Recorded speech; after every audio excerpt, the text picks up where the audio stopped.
राम जन्मभूमि नहीं, काशी का विश्वनाथ का मंदिर, मथुरा की कृष्ण की जन्मभूमि, ये तीनों उसके लिए महत्वपूर्ण हैं।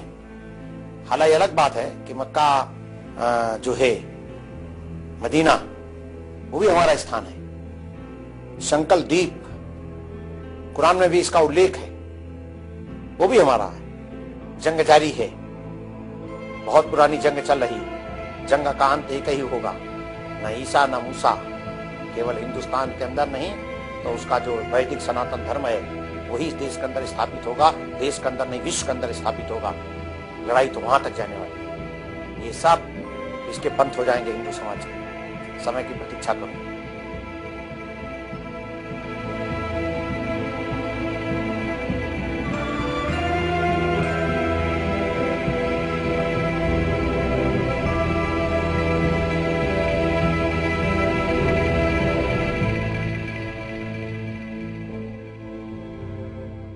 बाइलैटरलिज्म, ये समझना चाहिए हमें, व्हाट इज बाइलैटरलिज्म, और इसके ऊपर इंडिया इसरार क्यों करता है कि दो तरफा होना चाहिए।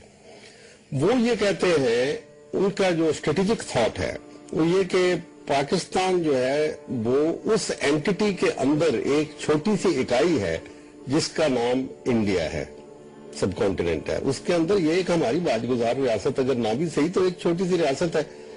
तो इसका बाहर से किसी आके किसी का इन मामलात के अंदर मुदाखलत करना हम बर्दाश्त नहीं करेंगे। जो कुछ करना है वो हम खुद करेंगे। यानी ये मनरो डॉक्ट्रिन का एक शासनामा है। यानी दी countries of the area, Maldives, Sri Lanka, Nepal और बांग्लादेश, पाकिस्तान, सिक्किम, भूटान एक्सेट्रा, वो सारे के सारे वो हमारे बाजगुजार ना से ही अमलन, लेकिन हमारी मर्जी के बगैर वो काम नहीं कर सकते। पाकिस्तान को भी ऐसा ही बनाना चाह रहे हैं। बिल्कुल, और इसी वजह से DGISI को अलामती तौर पर बुलाया गया इंडिया ने। बिल्कुल 61 साल हमने इस तगोदाव में गुजारे, भूख काटी, हमने बहुत महरूमी, इतनी बड़ी फौज हमने पाली। एक मकसद तो कश्मीर था, इसमें शुबा नहीं। न्यूक्लियर हमने बनाया और उसके लिए अमेरिका और मगरब से भी बहुत मार खाई, लेकिन उसका बड़ा मकसद ये था कि हम इंडिया की बालादस्ती को कबूल नहीं करते। वाहिद पाकिस्तान मुल्क है इस खित्ते के अंदर जो भारत की बालादस्ती को कबूल करने के लिए तैयार ही नहीं।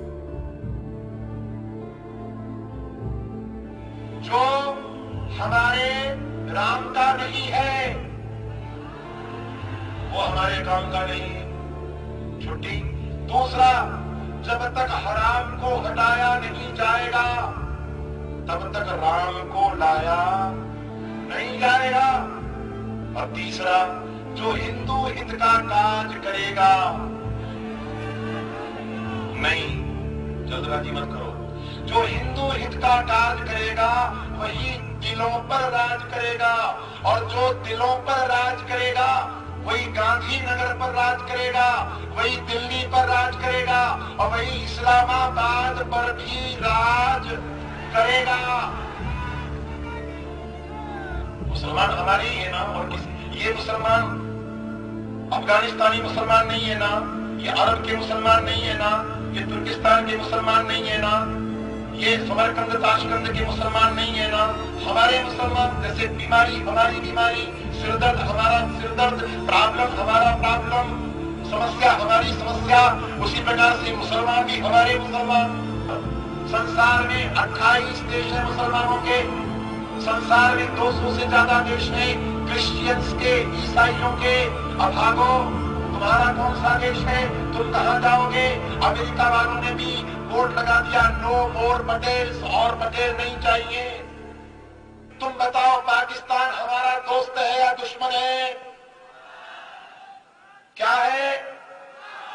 तो जब दुश्मन है तो फिर या तो दुश्मन हमको खत्म कर दे या हम दुश्मन को खत्म कर दें।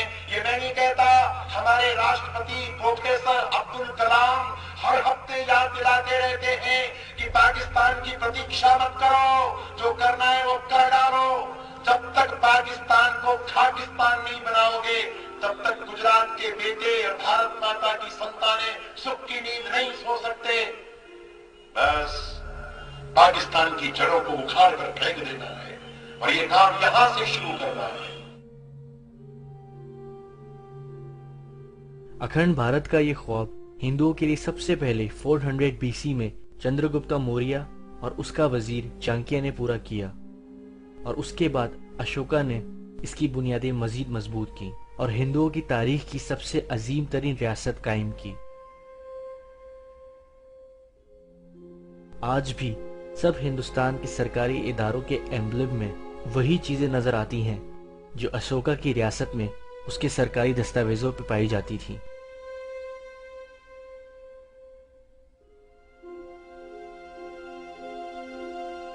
हिंदू ज़ायनिस्ट का बुनियादी वजूद ऑल इंडिया नेशनल कांग्रेस के कयाम पर पैदा हुआ और इनकी नापाकी 1937 में होने वाले इलेक्शंस की फतह के बाद सामने आई, और आज यही हिंदू ज़ायनिस्ट इंडिया की हुकूमत में बहुत मजबूत इख्तियार रखते हैं।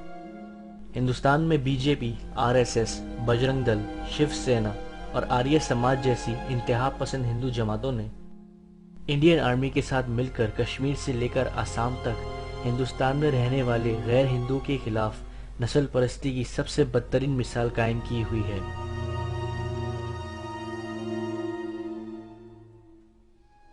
लेकिन हिंदू ज़ायनिस्ट के इन मजालिम को ज़ायनिस्ट मीडिया और खुद पाकिस्तान का बेका हुआ बेगैरत मीडिया कभी बयान नहीं करता।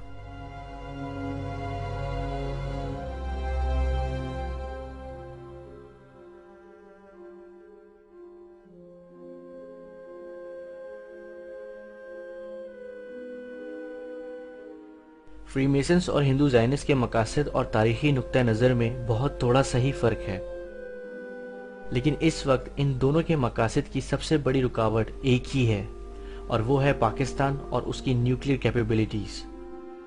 पाकिस्तान की कौम के हौसले और हिम्मत और इस्लाम के लिए बेइंतहा इश्क का नमूना इंडिया और इजराइल 65 और 67 की जंग में देख चुके थे। इसलिए सबसे पहले उन्होंने पाकिस्तानी कौम के दिलों में मौजूद अल्लाह सुब्हानहू तआला और उसके आखिरी नबी के लिए इश्क को अपना निशाना बनाया, और एक मुसलमान इत्तेहाद को तोड़ने के लिए शेख मुजीब जैसे गद्दारों को खरीदा, और एक मुसलमान होने का दावा करने वाले पाकिस्तानी आपस में कौमियत में बंटना शुरू हो गए। ये कोई इत्तेफाक नहीं था कि 1971 के बाद ही 1974 में आज़ाद बलूचिस्तान और उसके बाद सिंध में सिंधु देश और जिनापुर, सरहद में पख्तूनिस्तान जैसे शोशे छोड़े गए। इन तस्वुरात की हिमायत करने वाली जमातें और इनके कायदीन में आज भी हम शेख मुजीब और मुक्ति बाहिनी की शक्लें देख सकते हैं।